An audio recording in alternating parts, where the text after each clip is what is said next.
की बाबरकत और जलाली नाम में आप सबकी सलामती चाहते हैं। खुदा का शुक्र है कि खुदा ने एक बार फिर ये मौका बख्शा कि हम खुदा बाप की हुजूरी में आ सके। सो हम दुआ करेंगे। प्यार से भरी मेहरबान से नस्वानी बाप आपका शुक्रिया अदा करते हैं इस खूबसूरत दिन के लिए जो आज आपने हमें बख्शा, जिसमें खुदा बहुत सारे लोग खुदा पूरी दुनिया में खुदा चर्चिस में जमा होंगे, घरों में जमा होंगे और आपके नाम की तमजीद करेंगे, इबादत करेंगे। मिन्नत करते हैं दुनिया भर में जितने जन मौजूद हैं जो आपके साथ चलने वाले हैं, खुदा वो नामी मसीही ना रहें बल्कि रूह और सच्चाई से आपके साथ आपके हजूर में आए। खुदा हर जगह पर जगह आपके लोगों से भर जाएं, उन जगहों पर आपकी हजूरी हो, क्योंकि आपने कहा जहाँ 2 या 3 मेरे नाम से जब मौजूद होंगे मैं वहाँ पे मौजूद हूँगा। यीशु के नाम से खुदा हर जगह पे आपकी हजूरी, आपकी पाक रुखी मामूरी चाहते हैं खुदा, ताकि रूहें खुदा जब जमा हो आपके घरों में और खुदा आपके नाम की तमजीद करने के लिए, तो बड़ी आज़ी इनके सारे साफ दिली के साथ आएँ ताकि बरकत पाएँ। यीशु के नाम से सब कुछ मांगते पा लेते हैं, आमीन। हम गीत गाएंगे। मैं जिसको छू लूँगा पवित्र कर दूँगा, मैं जिसको छू लूँगा पवित्र कर दूँगा, मैं जिसमें आऊँगा बदल कर रख दूँगा, मैं जिसमें आऊँगा बदल कर रख दूँगा। मुझे कहते हैं यीशु मसीहा खुदावन का जिंदा लहू, मुझे कहते हैं यीशु मसीहा खुदावन का जिंदा लहू, मेरा काम है देना शिफा, मैं जिसको छू लूँगा पवित्र कर दूँगा, मैं जिसको छू लूँगा पवित्र कर दूँगा, आमीन। खुदा का पाक कलाम पढ़ना शुरू करते हैं यीशु मसीह के नाम में, आमीन। मत्ती की इंजील उसका 5वां बाब उसकी 45वीं आयत तक आज हम पढ़ेंगे, 48वीं आयत तक, सॉरी। तुम सुन चुके हो कि अगलों से कहा गया था कि खून ना करना, और जो कि खून करेगा वो अदालत की सज़ा के लायक होगा। लेकिन मैं तुमसे ये कहता हूँ कि जो कोई अपने भाई पर गुस्से होगा वो अदालत की सज़ा के लायक होगा, और जो कि अपने भाई को पागल कहेगा वो सदर अदालत की सज़ा के लायक होगा, और जो उसको अहमक कहेगा वो आतिश जहन्नम का सज़ावार होगा। बस अगर तू कुर्बानगाह पर अपनी नज़र गुजरानता हो और वहाँ तुझे याद आए कि मेरे भाई को मुझसे कुछ शिकायत है, तो वही कुर्बानगाह के आगे अपनी नज़र छोड़ दे और जाकर अपने भाई से मिलाप कर, ताकि तब आकर अपनी नज़र गुजरान। जब तक तू अपने मुद्दई के साथ राह में उससे जल्द सुलह कर ले, जब तक तू अपने मुद्दई के साथ राह में है उससे जल्द सुलह कर ले, कहीं ऐसा ना हो कि मुद्दई तुझे मुंसिफ के हवाला कर दे और मुंसिफ तुझे सिपाही के हवाला कर दे और तू कैद खाना में डाला जाए। मैं तुझसे सच कहता हूँ कि जब तू कोड़ी कोड़ी अदा ना कर देगा वहाँ से हरगिज़ ना छूटेगा। तुम सुन चुके हो कि कहा गया था कि ज़ना ना करना, लेकिन मैं तुमसे ये कहता हूँ कि जिस किसी ने बुरी ख्वाहिश से किसी औरत पर निगाह की वो अपने दिल में उसके साथ ज़ना कर चुका। बस अगर तेरी दाहिनी आँख तुझे ठोकर खिलाए तो उसे निकाल कर अपने पास से फेंक दे, क्योंकि तेरे लिए यही बेहतर है कि तेरे अज़ा में से एक जाता रहे और तेरा सारा बदन जहन्नुम में ना डाला जाए। और अगर तेरा दाहिना हाथ तुझे ठोकर खिलाए तो उसको काट कर अपने पास से फेंक दे, क्योंकि तेरे लिए यही बेहतर है कि तेरे अज़ा में से एक जाता रहे और तेरा सारा बदन जहन्नुम में ना जाए। ये भी कहा गया था कि जो कोई अपनी बीवी को छोड़ दे उसे तलाकनामा लिख दे, ये भी कहा गया था कि जो कोई अपनी बीवी को छोड़े उसे तलाकनामा लिख दे, लेकिन मैं तुमसे ये कहता हूँ कि जो कोई अपनी बीवी को हरामकारी के सिवा किसी और सबब से छोड़ दे वो उससे ज़ना कराता है, और जो कोई उस छोड़ी हुई से ब्याह करे वो ज़ना करता है। फिर तुम सुन चुके हो कि अगलों से कहा गया था कि झूठी कसम ना खाना, बल्कि अपनी कसमें खुदावंद के लिए पूरी करना। लेकिन मैं तुमसे ये कहता हूँ कि बिल्कुल कसम ना खाना, ना तो आसमान की क्योंकि वो खुदा का तख्त है, ना ज़मीन की क्योंकि वो उसके पाँव की चौकी है, ना यरूशलेम की क्योंकि वो बुज़ुर्ग बादशाह का शहर है, ना अपने सर की कसम खाना क्योंकि तू एक भी बाल को सफ़ेद या काला नहीं कर सकता, बल्कि तुम्हारा कलम हाँ हाँ या नहीं नहीं हो, क्योंकि जो इससे ज़्यादा है वो बदी से है। तुम सुन चुके हो कि कहा गया था कि आँख के बदले आँख और दांत के बदले दांत, लेकिन मैं तुमसे ये कहता हूँ कि शरीर का मुकाबला ना करना, बल्कि जो कोई तेरे दाहिने गाल पर तमाचा मारे दूसरा भी उसकी तरफ फेर दे। और अगर कोई तुझ पर नालिश करे, तेरा कुर्ता लेना चाहे, तो चोगा भी उसे ले लेने दे। और जो कि तुझे एक कोस बेगार में ले जाए, उससे उसके साथ 2 कोस चला जा। जो कोई तुझसे मांगे उसे दे, और जो तुझसे कर्ज चाहे उससे मुंह ना मोड़। तुम सुन चुके हो कि कहा गया था कि अपने पड़ोसी से मोहब्बत रख और अपने दुश्मन से अदावत। लेकिन मैं तुमसे ये कहता हूँ कि अपने दुश्मनों से मोहब्बत रखो और अपने सताने वालों के लिए दुआ करो, ताकि तुम अपने बाप के जो आसमान पर है बेटे ठहरो, क्योंकि वो अपने सूरज को बदों और नेकों दोनों पर चमकाता है और रास्तबाजों और नाराज़ों दोनों पर मी बरसाता है। क्योंकि अगर तुम अपनी मोहब्बत रखने वालों ही से मोहब्बत रखो, तो तुम्हारे लिए क्या अजर है? क्या महसूल लेने वाले भी ऐसा नहीं करते? और अगर तुम फ़कत अपने भाइयों को ही सलाम करो, तो क्या ज़्यादा करते हो? क्या गैर कौमों के लोग भी ऐसा नहीं करते? बस चाहिए कि तुम कामिल हो, जैसा तुम्हारा आसमानी बाप कामिल है। हालेलुया। पाक कलाम के पढ़े और सुने जाने के वसीला से खुदावंद हमें बरकत बख्शे। आमीन।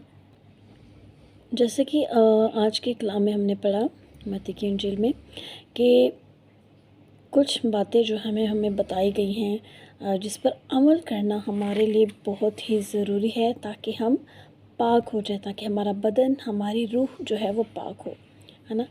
हम कहते हैं कि अक्सर शरीयत जो है वो बहुत मुश्किल थी और उसमें बहुत सारे अहकामात थे। लेकिन आज जब हम नए अहदनामे पर भी गौर करते हैं, तो इसमें और भी ज़्यादा सख्ती से बहुत सारी चीज़ों से मना किया गया है। लेकिन ये खुदावंद का फ़ज़ल है कि हमें जब हमसे कोई गुनाह हो जाता है, तो खुदावंद के हुज़ूर जब हम आजिज़ी के साथ आते हैं, खाकसारी के साथ आते हैं और पछताते हैं, तो खुदावंद हमें उन गुनाहों से मुआफ़ करता है। बेशक उसकी सज़ा ज़रूर होती है, ये नहीं कि उसकी सज़ा नहीं होती। सज़ा होती है वो इसलिए ताकि हम उन बदियों से, उन बुरे कामों से बाज़ आ जाएं। सो यहाँ पे है कि जैसे हमने पुराने अहदनामे में पढ़ा है कि खून नहीं करना, है ना।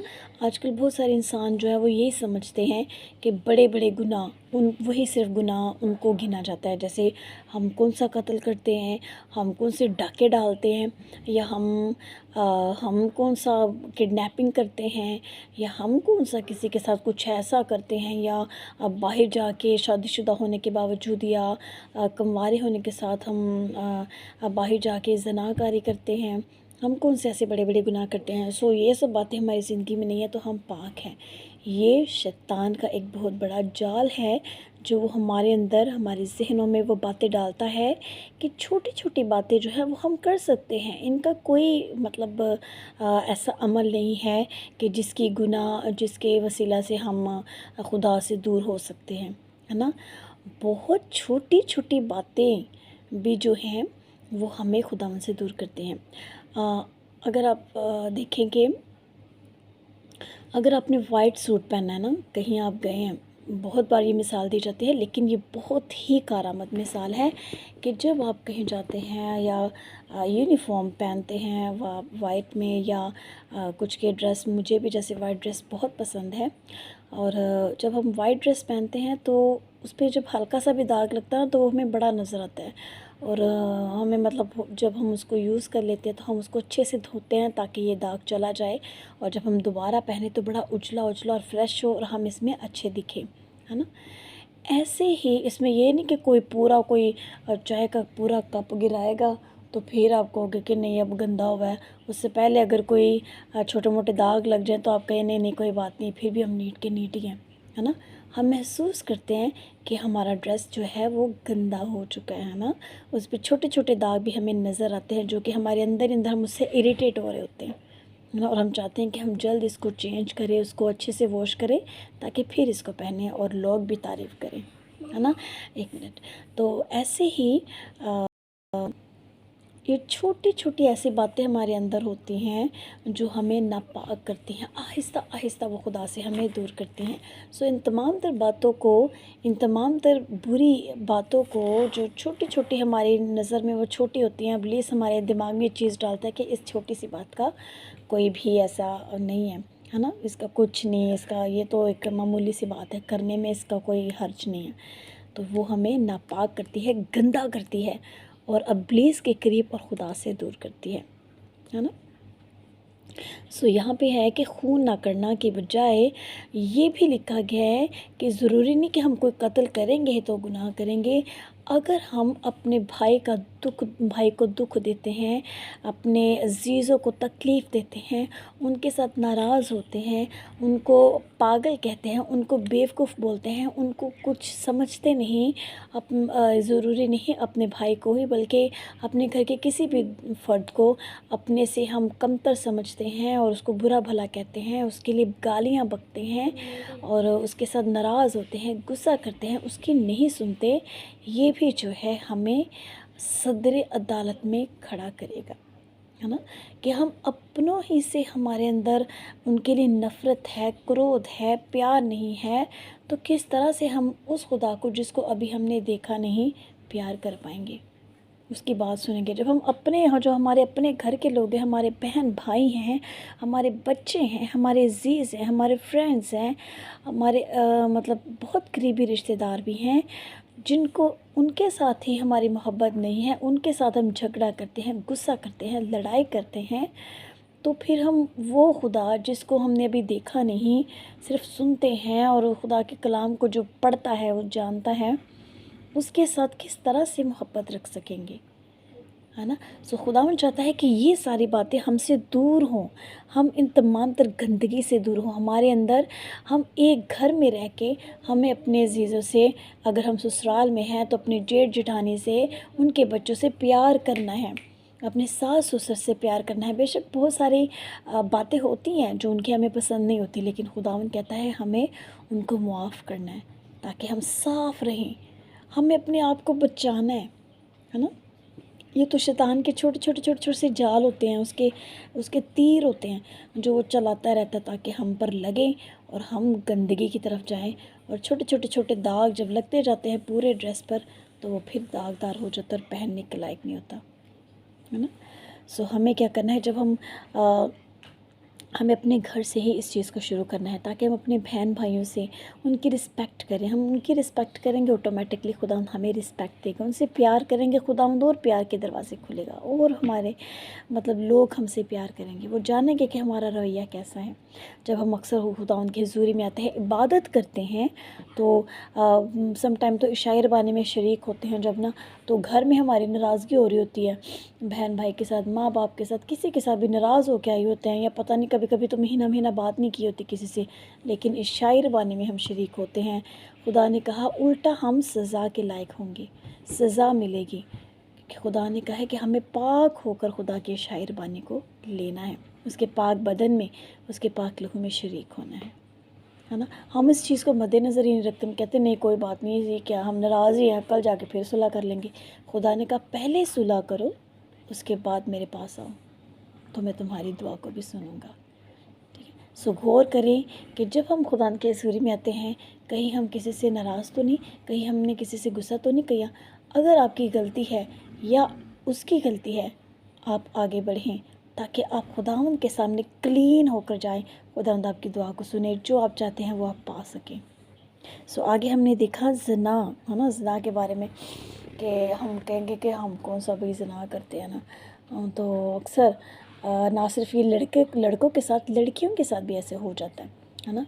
कुछ मतलब इब्लीस तो किसी की ज़िंदगी में भी काम कर सकता है, मैरिड लाइफ में, या जब हम बगैर शादीशुदा होते हैं तब भी, है ना। शैतान जो है वो ऐसे चूंज मारता रहता है किसी ना किसी तरीके से, है ना, लेकिन हमने उसको यहाँ पे लिखा है कि जब हम किसी को देख भी लेते हैं और हमारे अंदर उसके लिए कुछ गलत ख्याल आ जाते हैं, इट्स मीन कि हमने उसके साथ बदी कर ली, उसके साथ ज़िना कर लिया, गंदा काम कर लिया, है ना। और जिससे हम अपने आप को, अपनी रूह को नापाक कर देते हैं। इसीलिए हमें बहुत ज़रूरी है कि जब हम घर से निकलते हैं हम दुआ करें। पहले मैं इस चीज़ को बेशक मैं जानती थी, लेकिन अब मैंने जैसे जैसे मैं सीख रही हूँ, तो जब भी मैं घर से बाहर निकलती हूँ फ़ौरन अपने बच्चों को, अपने आप को, अपने घर को, अपने हस्बैंड को खुदावंद के पाक लहू में छिपाती हूँ कि खुदावंद, बाहर तो ऐसे शैतान जो है वो मुँह खोल के बैठा है कि बस मैं किसको खाऊँ, है ना। तो मैं फिर दुआ करती हूँ कि खुदा हमें अपनी हिफाजत में रखना।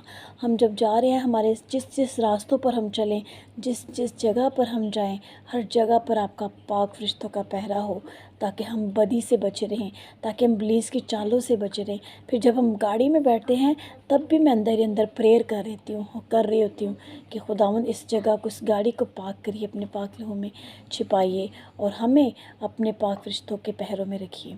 ये दुआ करते रहें, दिल में दुआ करते रहें, ताकि हम बाहिफाजत बाहर निकले, बग़ैर किसी शैतान के फंदे में आने से, हम बग़ैर किसी रुकावट से बचे, हम रुकावटों से बच कर बाहिफाजत अपने बच्चों समेत घर वापस आ सकें। ठीक है, अपने आप को तैयार करें कि हम इस बदी से किस तरह से हमें बचना है। और इसका एक वाहिद तरीका है खुदा के कलाम को सुनते रहना, पढ़ते रहना, याद रखना, रिवाइज़ करना और बार बार दुआ करना, है ना। जब हम छोटे होते हैं ना, तो मैं अक्सर ये बड़ी चीज़ मैं नोट करती हूँ कि सारों के साथ ही ऐसा है कि पेरेंट्स जो है ना, बच्चे ऐसे एकदम से जंप लगा देते हैं कि मेरा मामा पापा मेरे साथ है। जब हम कभी वॉशरूम में जाएं या किचन में हों, बच्चे अकेले कमरे में हों, तो वो थोड़ा कभी कभी परेशान होते हैं अगर रात हो तो, है ना। तो जैसे हम पास आते हैं तो वो चाहे जिधर मर्ज़ी खेलें, उनको पता होता है मेरे मामा पापा मेरे साथ हैं। ऐसे ही अगर हम खुदा के साथ रहेंगे तो इब्लीस हमारा कुछ नहीं बिगाड़ सकेगा, वो हमारे अंदर ऐसे गंदे ख्याल नहीं डाल सकता। लेकिन अगर हम खुदा से दूर हैं ना, तो कुछ भी हो सकता है। हम पता नहीं कितनी बार दूसरे इंसान को देख के, खा वो लड़का है खा वो लड़की है, गुनाह कर सकते हैं। तो हमें इससे बचना है। आगे है तलाक के बारे में, है ना, कि पहले लिखा गया था कि हम जो है बीवी को छोड़कर उसे तलाकनामा लिख सकते हैं, है ना, कि मैंने छोड़ दिया, अब मैं दूसरी शादी कर लेते हैं ना, इस तरह से पहले दौर में था। लेकिन आज क्या लिखा है कि हराम कारी के सिवा हम अपनी बीवी को नहीं छोड़ सकते, है ना। यहाँ पे है कि हराम कारी के सिवा किसी और सबब से अगर कोई छोड़ भी देता है तो वो उससे भी ज़िना करता है, क्योंकि जब वो छोड़ी जाती है फिर वो ज़ाहिर है वो भी शादी करेगी, वो भी फिर ज़िना करती है और वो ख़ुद भी ज़िना करता है। और ज़िना से खुदा को नफ़रत है, इस गंदगी से खुदा को इतनी नफ़रत है ना कि आप जब खुदावंद के कलाम को में आएंगे ना, बातें खुदावंद के कलाम की पढ़ेंगे, सुनेंगे, सीखेंगे, आपको पता चलेगा। खैर, इससे हमें बचना है। कसमों के बारे में आजकल छोटी छोटी बात पर हम क्या करते हैं, कसम खाते हैं, फ़लाने दी कसम, फ़लाने दी कसम। अब तो एक तकिया कलाम ही बन जाता है कुछ लोगों का, बहुतों का, कसम खुदा दी, कसम खुदा दी, है ना। मैं इसकी कसम खाता, मैं फ़लाने की कसम खाता, मैंने नहीं ये किया, और हालांकि वो झूठ बोल रहा था। मैं नहीं जानती कि शायद सच भी बोल रहा हो, लेकिन जब खुदा ने हमें कसम खाना मना किया है तो हमें उससे गुरेज करना है, अपने मुंह से इस वर्ड को निकालना है। ठीक है, सो ये तभी निकल सकता है जब हम खुदा के पास आएंगे, खुदा उनको कहेंगे खुदा मेरी हेल्प कर। मैं ये नहीं कहती एकदम से ये सारे काम छोड़ दें, ठीक है, नहीं होता, इंसान होने के नाते हम नहीं कर सकते, इंसान है। लेकिन जब हम खुदा के पास आते हैं, आहिस्ता आहिस्ता ये गंदगी हमसे झड़ती जाती है। जब हम कोई शर्ट धोते हैं, बड़ी अपनी प्यारी सी शर्ट होती है, उसको हैंड वॉश करना होता है, तो एकदम से तो नहीं उसको कचोला करके फेंक देते हैं, नहीं, है ना। उसको क्या करते हैं कि पहले उसके बाजू अच्छे से धोते हैं, उसका दाग जो नज़र आता है उसको अच्छे से धोते हैं, फिर दूसरा बाजू, फिर उसका दामन और उसका गला, कॉलर वगैरह, आहिस्ता 1 बाय 1 उसको धोते हैं, है ना। तो वो साफ़ होता जाता है और जब धुल जाता है तो ऐसे देख के बड़ी खुशी होती है। ऐसे ही आहिस्ता आहिस्ता हमें अपने गुनाहों को पहले तो देखें, कौन कौन सी बदी मेरे में है, फिर खुदा उनकी हजूरी में रखें, खुदावंद ये मैं नहीं कर सकता, मेरी मदद कीजिए। और इसके लिए पढ़ें, दुआ करें, खुदावंद आपको आहिस्ता आहिस्ता उन बदियों से आज़ाद करेगा। और ये वर्ड जो हम बोलते हैं कसम खाना, ये खुदा के मतलब ये ख़ास है कि खुदा ने कहा कि आसमान मेरा तख्त है और ज़मीन मेरे पाँव की चौकी है, और आप सर की कसम खाते हो। तो ना तो हम अपने बाल को काला कर सकते हैं ना सफ़ेद। हाँ, वो अलग बात है, हम कलर्स वगैरह यूज़ करते हैं, क्या उसको वो जब धोएं तो आहिस्ता आहिस्ता वो उतर नहीं जाता, ऐसा ही है ना। लेकिन हमें मेन चीज़ है कि हमें खुदावंद ने मना किया है कसम खाने से। सो इसके लिए भी हमें खुदा के पास आना है कि खुदा हमारी इस आदत को भी दूर करे। इंतकाम के बारे में है ना, इंतकाम तो ये तो कूट कूट के भरा होता है इंसान के अंदर। शैतान ने ऐसे भर दिया होता है ना कि बदला, अना, इज़्ज़त, ये जो है ना बड़ा मसला हो गया आज इंसान के अंदर, जिसकी वजह से ज़िंदगियाँ तबाह हो रही है, अपने अपनों का खून कर रहे हैं, है ना। सो हमें इसके लिए भी खुदा के पास आना है कि खुदा हमारे दिल में एक दूसरे के लिए ऐसी मोहब्बत भर, क्योंकि जब हम एक दूसरे से मोहब्बत करना शुरू हो जाते हैं ना खुदावंद की मदद से, खुदावंद जब हमारे दिलों में भरता है मोहब्बत, जब हम कहते हैं खुदा से वो मोहब्बत भरता है, तो हम चीज़ें बर्दाश्त करना शुरू हो जाते हैं। अगर कोई अगला हमसे कुछ भी बोल दे तो फ़ौरन हम दुआ करें कि खुदा मुझे गुस्सा बहुत आ रहा है, लेकिन प्लीज़ मेरी मदद कीजिए ताकि मैं बर्दाश्त कर सकूं, ताकि मैं आसमान पे मुझे जाना है, मुझे हमेशा इस दुनिया में नहीं रहना, मुझे तो आसमान पे जाना है, आपके साथ रहना है मुझे। सो उसके लिए मेरी मदद कर, मुझे ये गुस्सा आ रहा है, ये मेरे साथ ऐसा कर रही है, ये मेरे साथ ऐसा कर रहा है ना, मेरी मदद कर ताकि मैं इसको बर्दाश्त कर सकूं। इन सब चीज़ों के लिए खुदावंद के पास आए, खुदावंद आपको रिहाई देगा। मेरे साथ भी बहुत बार ऐसा होता है, मेरे हस्बैंड के साथ भी अक्सर बहुत बार एक दूसरे की बात जब मतलब बर्दाश्त नहीं होती, हम गुस्सा कर जाते हैं। लेकिन खुदावंद का शुक्र है कि कुछ ही देर में खुदावंद जो है वो खुदा का कलाम जब खुदा याद करवाता है तो हमें झंझोड़ता है, और हमारी कोशिश होती है कि हम खुदा के घर में जाने से पहले अगर कोई बात ऐसी दिल में है तो उसको हम दूर करते हैं, खुदावंद दूर करता है ना। हम मौका देते हैं कि खुदा हमारी ज़िंदगी में काम करे, खुदावंद का रूह। सो दुश्मनों से मोहब्बत रखना, बाकी ये बड़ी आम सी अब बात हो गया। मोहब्बत तो खुदा के कलाम के मुताबिक जैसे ख़त्म होना शुरू हो गया ना, हम अपनों से सिवाय अपने बच्चों से और अपने हस्बैंड से या अपने माँ बाप से और किसी से मोहब्बत करना पसंद ही नहीं करते, ना अपने ससुराल में, ना जेठ जेठानियों से, ना देवर देवरानियों से, ना उनके बच्चों को देखना पसंद करते हैं। ये आजमाई हुई बात है ना, तकरीबन हर इंसान के साथ ऐसे होता है। और हमें इसके लिए क्या करना है, खुदावन के पास आना है। मैंने अक्सर मेरे दिल में ये आता है कि खुदावन जब मेरे दिल में ऐसे किसी के लिए आए तो मुझे बड़ा दुख होता है, फिर फ़ौरन मेरे जहन में आता है ये शैतान मेरे अंदर नफ़रत पैदा कर रहा है, इट्स मीन कि अभी शैतान काम कर रहा है और मुझे इसको निकालना है ना। जब मैं महसूस करती हूँ ना मेरे दिल में इस शख्स के लिए नफ़रत आ रही है, तो फ़ौरन खुदा भी कहता है कि दुआ कर ताकि ये नफ़रत तेरे अंदर से निकले, क्योंकि खुदा मोहब्बत है और वो चाहता है हम अपने दुश्मनों से भी प्यार करें, है ना। अब हम ये ना करें अच्छा चलो ठीक है दुश्मनों से हमें दुआ करना शुरू कर दे, खुदा मेरे दुश्मनों को माफ़ कर दे, है ना। लेकिन अपने जो घर में आपके घर के लोग हैं ना, उनके साथ आप पूरे पूरे बदले लें, उनके साथ मोहब्बत ना रखें, है ना। हमें अपने घर से शुरू करना है, हर चीज़ को अपने घर से शुरू करना है ताकि हम बाहर एक खूबसूरत मिसाल, घर में एक खूबसूरत मिसाल बनना है मोहब्बत की, प्यार की, है ना। सो अपने दुश्मनों के लिए मोहब्बत भी मतलब उनको माफ़ करें, उनसे मोहब्बत रखें, उससे पहले अपने लिए मोहब्बत मांगें ताकि हम दूसरों से मोहब्बत कर भी सकें, ठीक है। अपने घर से अपने जेठ जेठानी, देवर देवरानी, बहन भाई, छोटे बड़े भाई, सबके साथ मोहब्बत करने के लिए खुदावंद से कहें, खुदावंद आपकी मदद करेगा। सो खुदावंद की हजूरी में आने से हम इन तमाम तर कमियों को दूर कर सकते हैं, अदरवाइज़ इन तमाम तर कमियों पर हम कभी भी गालिब नहीं आ सकते जब तक हम अपने बाप के पास नहीं आएंगे, आसमानी बाप खुदावंद के पास। सो ज़रूरी है कि खुदावंद के पास आए ताकि हम अपने बदन को, हम अपने वाइट लिबास को जो खुदा ने हमें दिया है पाकीज़गी का, उसको साफ़ रखें।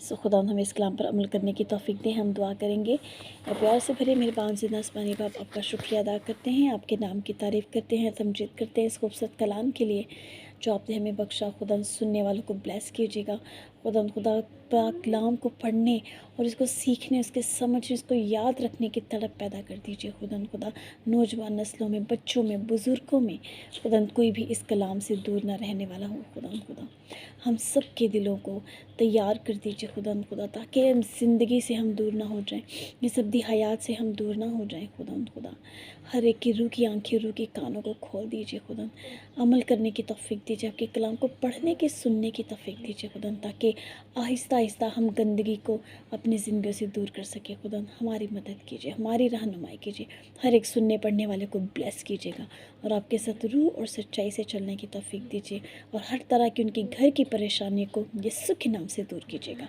यीशु के नाम से सब कुछ मांगते और पा लेते हैं, आमीन। God bless you all. खुदा आप सबके साथ हो।